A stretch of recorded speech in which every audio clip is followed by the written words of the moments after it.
episode of Beautiful Subconscious.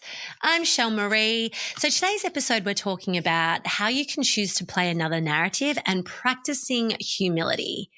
Oh, humility has been a game changer for me at, the recent months, and I'm just loving it. Why? Because I'm in a more surrendered state and in a more softer state every single day. And I can't tell you what that's done for my nervous system. I can't tell you how nice it's been just to allow support in. And I feel like it's been a theme that we've been touching on. And the truth of that just deepens and deepens and deepens every single time. And we'll touch on this too. I was about to just jump straight into it. But first things first, I'm going to pull a card for our episode. And it is going to be, I attract soul-aligned people to guide me along my path daily. Okay, I love that. Cool. So see how that lands for you. I attract soul-aligned people to guide me along my path daily. And that may tie into how that can allow you to choose and play another narrative and practicing humility. I love that. I'm going to keep that card out actually.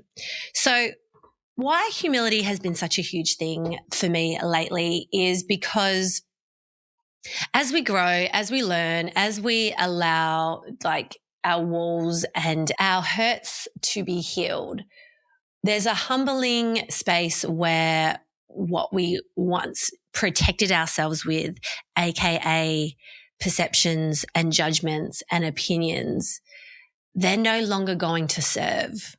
And so you're going to need humility for yourself to own that truth and be like, I'm ready to let that narrative go. So for me, humility is the key to happiness. And I would love to share today how to practice it every single day.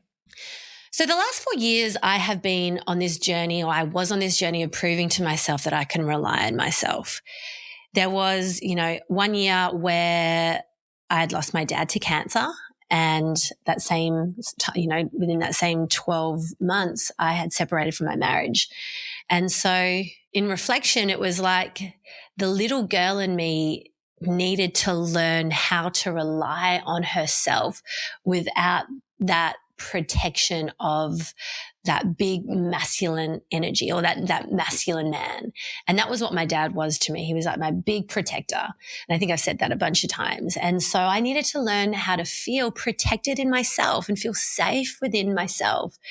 And so that was my journey of coming home to a sense of self-trust. And at that time, I was like, all right, I'm going to go full steam ahead with I had to, my marriage had separated and, that was me needing to just stand on my own 2 feet. So I was running my business as a solo entrepreneur. I was running a household as a solo parent. I was choosing to do things on my own. And I do have family to rely on. I've got a beautiful family. I've got great, incredible friends. Even like my relationship to my husband, we were still supportive of each other. We still are to this day. We respect and love each other and are there for each other. Even with his family, I love his family. So there's people that I can turn to. But I just needed to learn how to do it on my own. And it was like I needed to take it to the extremes of doing that. Like I was pushing, it was almost like I've got to do it and tunnel visioned in. And then before you know it, I had constructed this belief or this program within me that they're going to drain my energy. No. And so I do have a habit of when I'm into something, I'll take it to the extreme perhaps. And, at the time, maybe there were people that I allowed to drain my energy. And being a people pleaser, this is very, very common. So when I was learning the art of boundaries, it was like boundaries, got to put these boundaries up. And so what was once energy that was once being taxed by people draining my energy that I allowed, giving it freely, I was now taxing my own energy by keeping this barricade of people away at arm's length. So holding that wall up was now where my energy was being taxed. I was draining myself and not allowing myself to receive support, not allowing people in, feeling like I've got to do it on my own. That's my journey. I've got to learn how to rely on myself. Until one day I woke up and I'm like, I don't want to run that story anymore. I don't want this narrative anymore. It's like when you see kids playing and they're in it, they've got their imaginations running, they're playing out these roles, and then one kid's like, I'm tired now, I want to go home. They're like, oh, okay, game's done. That's honestly what it felt like one morning I woke up. And it's been a beautiful process of like, I don't need to run that story anymore. And there's such humilities of then now unlearning what behaviors I had developed and unlearning, the stories behind what really generated that I've got to just only rely on myself. I'm not going to ask for support, and then start to choose another narrative. So I think that can be one of the hardest things for many of us to maneuver through is firstly releasing and allowing, releasing what once used to be a truth and allowing a new set of rules to support you. And it's like that story or those narratives had helped me to a point. Like I learned that I can rely on myself. I learned that I can do really hard things. Like I built such resilience that I was almost wearing the badge of resilience, so strongly that it's just like, okay, but you don't have to choose to do it hard anymore or every single time. You can allow support in and it can be easy for you. And I think that allowance of releasing what had now served, now it's tripped over to it becoming an identification. You've identified that you need to struggle all the time and that's not serving you. So releasing that and allowing a new truth to come on in. So humility has been huge for me the last few months, or the last probably at the start of this year. So why I would love to support you in embracing humility and applying that as best as you can every single day. So here's 8 ways, and I've received these 8 ways from greenlight.com in how to practice humility every day and why.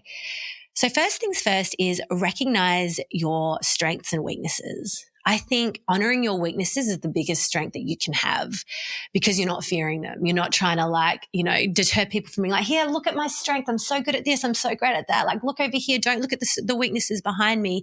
That's where your power is going.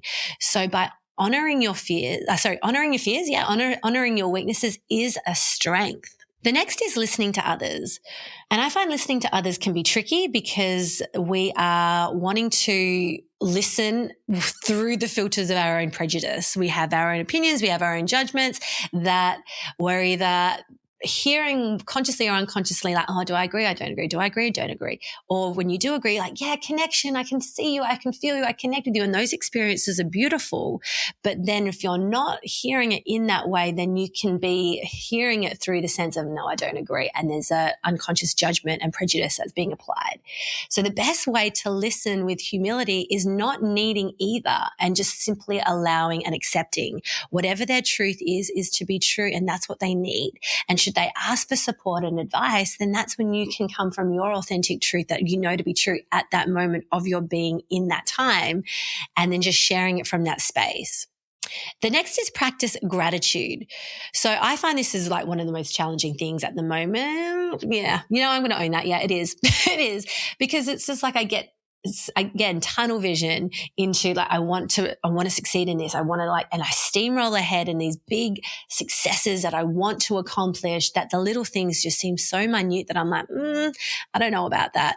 That I think allowing that space of gratitude and seeing the simplicities of life and the beauty that's around, like the blue skies. It sounds so corny, but when you actually step into the wonder of the beauty of the world, it just blows my mind. Like I can stare at a plant for ages. I can, like in my kinesia room here, I have birds come up and just chat to me and I'm just like, hi. And we have this little conversation. Then they fly off and I'm like, that was the most majestic thing. And those moments we can absolutely overlook when we're just not seeing the beauty around us. So admit mistakes is the next way to practice humility. And, that can be really tricky. Like I think sometimes we can admit mistakes to people that we feel safe with depending on which mistakes we're owning. So for instance, my example can be is like, you can go to work and be like, oh yeah, was a bit of a bitch last night to my partner, or, I said some things that I shouldn't have. And you can unpack it in a safe space with them and own, probably didn't do it right. But then to share that with them and own the mistakes with them can be a challenge, because there's like these triggers that get activated and you get your guard up, you get defensive because you don't, there's your processing of like right or wrong, his or her. And it's like, if you could just allow yourself the power back in being like, okay, yeah, I didn't behave in my most honorable space or my honorable way, and just let their reactions be their reactions. And then just notice the empowerment that comes with that. It just changes the game completely. And then to back that up is show empathy. Like their reactions, like they're valid as much as you honoring your own power and honoring the liberation of owning your mistakes and not being identified by them, but just setting yourself free from them. Showing empathy is a great way to practice humility every single day. Just holding space for people, letting them be on their journey where they're at. The next is be teachable is a brilliant way to practice humility, because as we grow, the truths that you once possessed to be, serving you will tip over to them now holding you back. And that's just the way that it goes. So you've got to be comfortable with unlearning what you once, knew to be true, and allow space for the new set of rules to come on in and serve you. And then soon enough, you're going to need to unlearn them and find a new set of tools and truths, because we're forever needing to learn and unlearn, learn and unlearn, learn and unlearn, learn and unlearn at any given moment of our journey. The next is to serve others. So putting yourself aside consciously, like choosing like, I am just going to put my own stuff to the side for a second and just be here with this person, just to show up, not needing to get anything out of it, just to simply be. To serve others is such a powerful way to practice humility. The last is practice self-reflection. And this is where you can choose like the narratives that I'm running in my relationship, or the narratives that I'm running with my money, or the narratives I'm running with my health. Like I've got no time. I'm so tired all the time. I'm too old now. What's the point? You can choose another narrative. And the only way you know what narratives you're playing is by reflecting on what's really playing out, like self-reflection. Like, what are you exhausting yourself with running in your head over and over and over and over? What are you ready to swap out? Practice self-reflection is the best way to choose another narrative. And when you choose another narrative, this is where you can apply all the other practices of self-humility. So they are the 8 points. What are you ready to say enough is enough to? What narratives are you ready to just be like, all right, I'm going to put those metaphorical swords down and I'm going to choose another game to play? Because you've got any choice, anytime, every time is available to you to choose something that's in more alignment to you, and give yourself the humility to change. I would love to hear what you've taken from today's episode. It was short and sharp. Just wanted to really provide you with some tools to be able to just come back to the space that you've got the power. You can change up any given moment that you want. You can do that and have that humility for yourself to grow and learn. So please share this episode with someone that you believe that this could support. Let me know your thoughts on it. How are you going to practice humility today? I would love to hear. DM me. And if you found this episode to be beneficial, please give it a rating. Please give it a review. I would love to hear from you. So until next week, take care of you. Guys, if you're ready to get to the bottom of your crippling self-doubt and finally resolve it from its root source, or if you're feeling like your career isn't hitting the mark and you're questioning where life's heading, if you crave relief from physical pain and just need some real answers, and if you're ready to flip your financial script and rewrite your money story, not only through your subconscious, but with professional practical tools, then jump on board our waitlist now.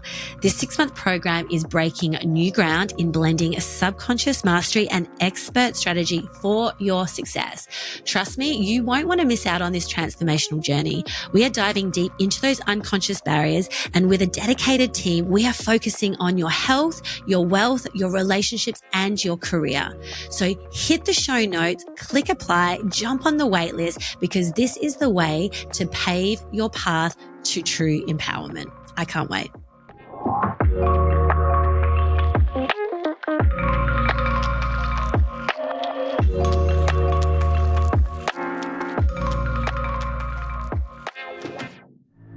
Audience exclusive.